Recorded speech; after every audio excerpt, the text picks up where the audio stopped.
खट्टर के इस्तीफे की कई वजहें सामने आ रही हैं। समझिए जो तमाम कयास लगाए जा रहे हैं, जो जानकारी अंदर खाने से सामने आ रही है।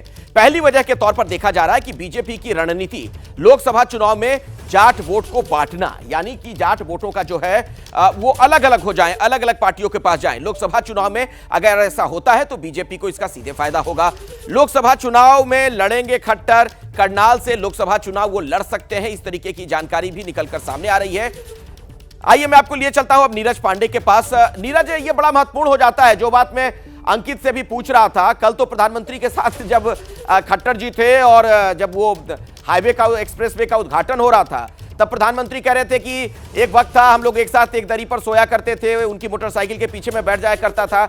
यानी शायद खट्टर को तब तक एहसास नहीं था कि ये सब कुछ होने वाला है, हुआ अचानक से है। लेकिन वजह क्या क्या दिख रही हैं? देखिए, वजह कई हैं, वजह एक नहीं है।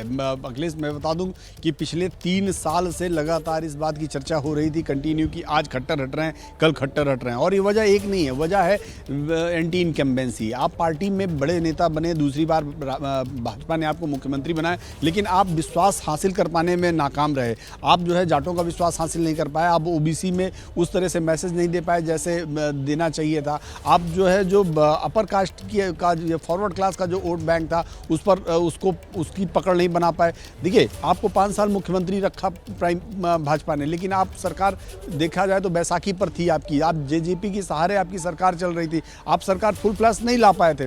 पार्टी ने आपको फिर दोबारा मौका दिया कि नहीं, चलिए हो सकता है हरियाणा जैसा राज्य जहां पर जाट लगातार डोमिनेट करता है, हो सकता है वो किसी नेता को विफल करने के लिए ही इस तरह का एक्ट कर रहा हो। लेकिन दूसरी बार मौका पाने पर भी आप उसको भुना नहीं पाए। इसीलिए, और सबसे बड़ा जो है लॉ एंड ऑर्डर बिल्कुल इनइफेक्टिव हो चुका था हरियाणा में। यही कारण माना जा रहा है कि पार्टी ने तय किया कि लोकसभा चुनाव से पहले एक मैसेज देना। मैसेज क्या देना? मैसेज ये हो कि कम से कम सामाजिक समीकरण सेट हो। आपने हाल ही में जयंत चौधरी की पार्टी आरएलडी को अपने साथ एनडीए मैं इस पर आगे बात करूंगा। नीरज, जो आप कह रहे हैं ना, सोशल इंजीनियरिंग वाली बात जो कह रहे हैं, मैं उस पर आता हूं। लेकिन एक और खबर इस बीच आ गई है। कांग्रेस ने हरियाणा में राष्ट्रपति शासन की मांग कर दी है। भूपेंद्र हुड्डा ने कहा कि हरियाणा में ठग बंधन था, गठबंधन को उन्होंने कहा ठग बंधन। हुड्डा का दावा, अगली सरकार कांग्रेस की आएगी। बीजेपी ने हरियाणा को बर्बाद कर दिया और राष्ट्रपति शासन लगाकर दोबारा चुनाव हो।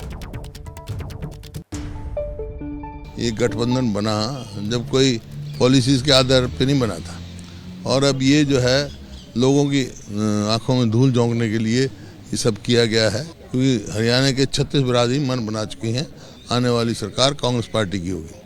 आपने प्रेस कॉन्फ्रेंस में राष्ट्रपति शासन लगाए जाने की मांग की हरियाणा में, इसकी क्या वजह? क्योंकि मॉरल अथॉरिटी लूज कर चुकी है शासन करने का। जिस प्रकार से क्या है जो हुआ है, और जो 5 साल में जो हरियाणा की बदहाली हुई है, इस वास्ते मेरा ये है कि राष्ट्रपति शासन कर चुनाव करा देना चाहिए।